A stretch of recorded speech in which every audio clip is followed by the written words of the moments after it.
Thank you for joining us. Time now for a look at what's making the headlines in the French newspapers. For that, I'm joined by our press reviewer, Caterina Vitozzi. Hello to you, Caterina. Good morning. So we're going to start out with some French papers taking a look back at the first 100 days of François Hollande's time in power. And they've not been very favourable. No, they are not, especially the Front of l'Humanité.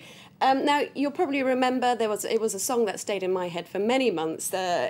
François Hollande's campaign slogan, "Le changement est maintenant," the change is now. They're playing on that slogan, asking, when's the change going to happen? Because they say that after 100 days, François Hollande hasn't really done much. They say, although a lot of far-left MPs were happy to see the back of former President Nicolas Sarkozy, at the same time, they're a little bit unsure if François Hollande's really done anything concrete. They say he's made a few little changes here and there, such as raising school cash credits for families who are sending children to school to pay for things like textbooks and stationery.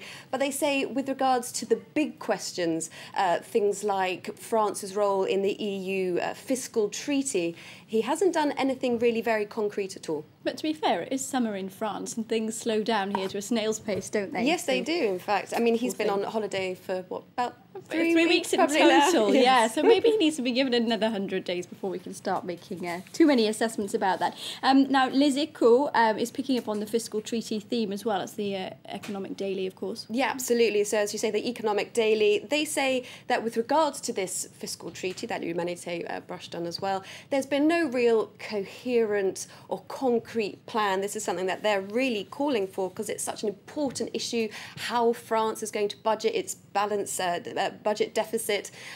This is something that Hollande was very sort of clear about when he was campaigning 100 days ago. Well, over 100 days ago now.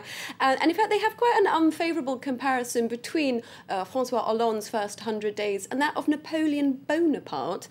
They say within 100 days, old Boney introduced local elections, gave MPs extended voting rights, and he also lost the Battle of Waterloo, I should probably add. So lots of action in his first 100 days, not so much Things were a little bit more vigorous back then, we can say. Indeed. Now we're going to move to Le Figaro, and it's looking ahead to the French Foreign Minister's trip to the Middle East to address the crisis in Syria. Yes, this is Laurent Fabius.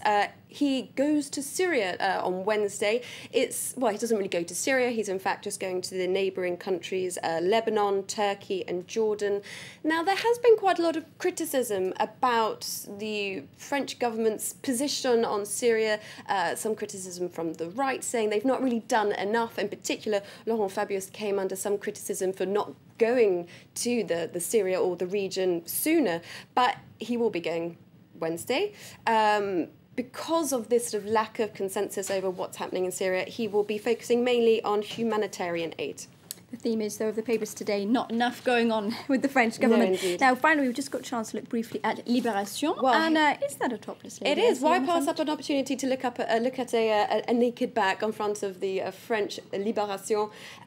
They've got an exclusive look at sun cream, and in fact, they've unveiling this new investigation that says more than a quarter of sun creams don't in fact provide the protection that they say they do on the label on the bottle. So that they're saying that particularly organic sun creams are particularly dangerous, and if in doubt, put on a t-shirt. That's a good idea. Stay in the shade. Thanks very much, Caterina Vitozzi, our press reviewer. That brings us to the end of this edition of the Press Review. Stay with us here on France 24. We'll be back in just a moment.